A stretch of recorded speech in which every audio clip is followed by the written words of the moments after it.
নমস্কাৰ। মোৰ আৰু এটা দৰ্শনলৈ আপোনালোক সকলোকে স্বাগতম জনাইছোঁ। আজি হৈছে 20 জুন। আজি ৰাভা দিৱস। ৰাভা দিৱস উপলক্ষে মই কবিতা এটি মাতিবলৈ লৈছোঁ। কবিতাটোৰ শিৰোনাম বিষ্ণু ৰাভা এতিয়া কিমান ৰাতি। কবি বীৰেন্দ্ৰ কুমাৰ ভট্টাচাৰ্য।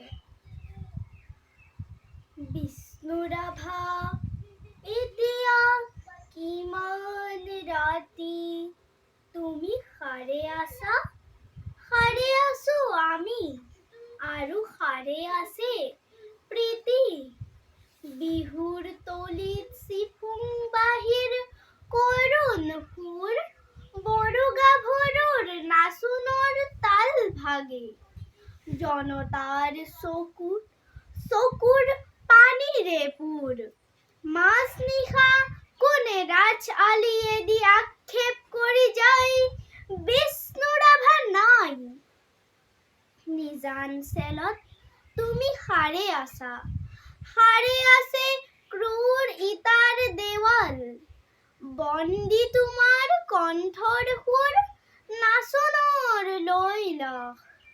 তুমি সাৰে আছা, আৰু সাৰে আছে জাগ্ৰত জনতাৰ নিদ্ৰাবিহীন ৰাতি। বিষ্ণু ৰাভা এতিয়া কিমান ৰাতি, বিহু পথাৰত ৰৈ আছো আমি, ৰৈ আছে এয়া মনোৰমা সখী। ৰাজপথ জুৰি নৱ উন্মেষ ধ্বনি, হেজাৰ জনৰ অবিৰাম কুৰুলি। সকলোৰে মুখ প্ৰশ্ন মুখৰ, আজি বিহু ৰাতি। কাৰাগাৰৰ দ্বাৰ কেতিয়া মুকলি হব, বন্দী সৃষ্টিয়ে কেতিয়ানো প্ৰাণ পাব। প্ৰাণহীন আজি গীত মাত সুৰ, প্ৰাণহীন বিহুতলী। বন্দী শিল্পীৰ বেদনাত জাগে ৰঙা জীৱনৰ উন্মাদনা, সঁচা আবেগৰ ৰোল। মাজ নিশা কোনে মৰিশালীৰ জুৰি চিঞৰি উঠে, কলৰোল বন্ধু জীৱনৰ কলৰোল। দাস কেপিটেল 11 পৃষ্ঠা বাকী।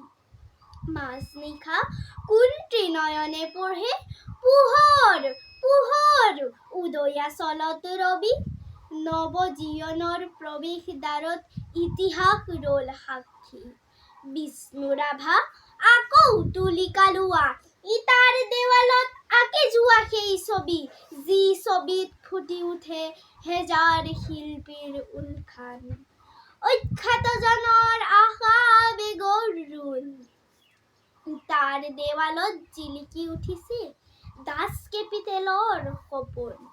মাজ নিশা কোনে ৰাজপথেদি ৰিঙিয়াই কৈ যায়, অখ্যাতজনৰ বুল লাগি ৰল হেঙুল হাইতাল ৰঙা। তুমি সাৰে আছা, আৰু সাৰে আছে তোমাৰ তুলিকা জীৱনৰ চিৰসখী।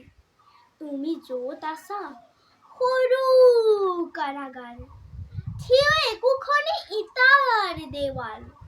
আমি যত আছো বৰ পোতাশাল, শত নাগপাশে বন্ধা। তোমাৰে আমাৰে বিহুখন মিলন হবলৈ বেলি নাই। হিয়া হালধিৰে দেহ মন ধুই আমি গোট খাম নৱজীৱনৰ পুৱা।